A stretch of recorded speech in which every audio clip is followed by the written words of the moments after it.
नमस्कार, आप देख रहे हैं न्यूज़ पीआर और मैं हूं आपके साथ रुचिका राज। समस्तीपुर कोर्ट ने आर्म्स एक्ट मामले में विभूतिपुर के पूर्व विधायक राम बालक सिंह और उनके भाई लाल बाबू को दोषी करार दिया है।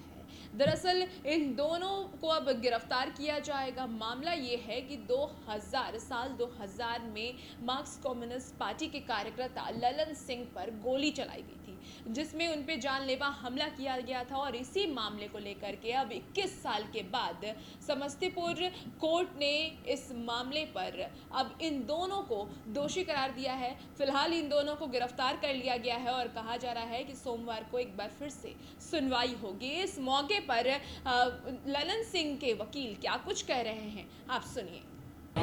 विभूतिपुर के पूर्व विधायक राम बालक सिंह और उनके भाई लाल बाबू सिंह ने वर्ष 2000 में मार्क्सवादी कम्युनिस्ट पार्टी के कार्यकर्ता ललन सिंह थे, जिनके ऊपर कातिलाना हमला किया, जिसमें वो जख्मी हुए और उनका हाथ हमारे बीच में इंफॉर्मेंट है। अब बताइए। जिनका एक दाहिना हाथ का ये 4 उंगली उड़ गया था, जिन्होंने मुकदमा किया था। और चूँकि ये पहुँच के लोग थे, शुरू से ही बहुत दबंग लोग थे, पहुँच के लोग थे, इन्होंने पुलिस से अपना केस बरी करा लिया। लेकिन न्यायालय ने आज लगभग 21 वर्षों के बाद इनको न्याय दिया है।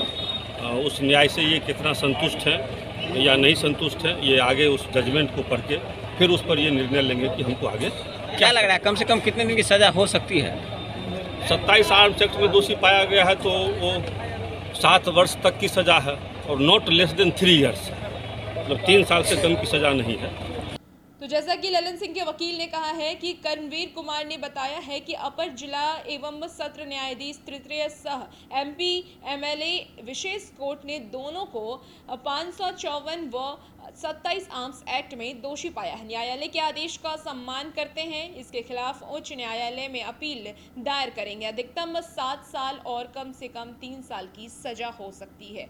वहीं ललन सिंह के वकील ने बताया है कि ललन सिंह वर्ष 2000 में मार्क्सवादी कम्युनिस्ट पार्टी के कार्यकर्ता थे। उनके ऊपर कातिलाना हमला किया गया था, इसमें वह जख्मी हो गए थे और उनके दाहिने हाथ की 4 उंगली उड़ गई थी, जिसके बाद उन्होंने मुकदमा किया। आरोप है कि ऊपर तक पहुंच और दबंग होने के कारण इन्होंने पुलिस से अपने को बरी करा लिया था। न्यायालय ने 21 वर्ष के बाद न्याय दिया है। जजमेंट पढ़ने के बाद अगले कदम का निर्णय होगा। इधर कोर्ट परिसर में मौजूद पूर्व विधायक राम बालक सिंह ने कहा है कि अभी कुछ भी बोलेंगे तो जल्दबाजी होगी। हम न्यायालय के फैसले का सम्मान करते हैं। अब ये वारदात कैसे हुई है वो भी हम आपको बताते हैं कि क्यों ललन सिंह को गोली मारा गया, जिसमें उन पर जानलेवा हमला हुआ और उनके दाहिने हाथ की 4 उंगली उड़ गई थी। आप बताते चले कि विभूति थाना क्षेत्र के शिवनाथपुर में 4 जून 2000 की रात गंगा सिंह की बेटी की शादी में शामिल होने सीपीएम के ललन सिंह गए थे, जहां पूर्व विधायक राम बालक सिंह और उनके भाई लाल बाबू सिंह भी पहुंचे थे। दोनों में पहले से अदावत थी। इस दौरान ललन सिंह पर नजर पड़ते ही विधायक और उनके भाई ललन सिंह को पकड़ने दौड़े, लेकिन वह किसी तरह वहां से बाहर निकल गए। इसके बाद दोनों भाई भी अपने अन्य साथियों के साथ ललन सिंह को पकड़ने निकले, जहां पूर्व विधायक के भाई ने गोली चला दी। गोली लगने से ललन सिंह की दाहिने हाथ की 4 उंगलियां उड़ गई।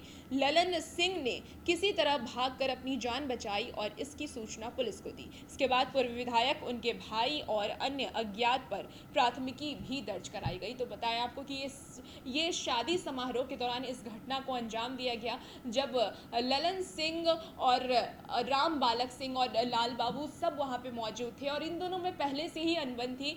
जहां एक तरफ राम बालक सिंह और लाल बाबू थे, वहीं दूसरी तरफ ललन सिंह थे। तो इन दोनों के बीच में पहले से अनबन चल रही थी और इसी बात को लेकर के उसी वक्त जब ललन सिंह इन दोनों से रूबरू हुए तो इन लोगों ने उन पर हमला किया और उसी हमले में ललन सिंह के दाहिने हाथ की 4 उंगली चली गई और वो गंभीर रूप से घायल भी हुए, जिसके बाद उन्होंने पुलिस में इसकी प्राथमिकता भी दर्ज करवाई। लेकिन उस वक्त वो विधायक हुआ करते थे, इसलिए उन्होंने अपनी बड़ी करवा ली। खैर, ये मामला अभी कोर्ट में था और आज ही समस्तीपुर कोर्ट ने इस मामले पर अपनी राय दी है और इन लोगों को दोषी करार दिया है। अगली सुनवाई सोमवार को होनी है और उसका सबको इंतजार है। फिलहाल इन दोनों को हिरासत में ले लिया गया है। और भी ऐसी तमाम खबरों के लिए हमारे साथ बने रहें और देखते रहें न्यूज़ पिया।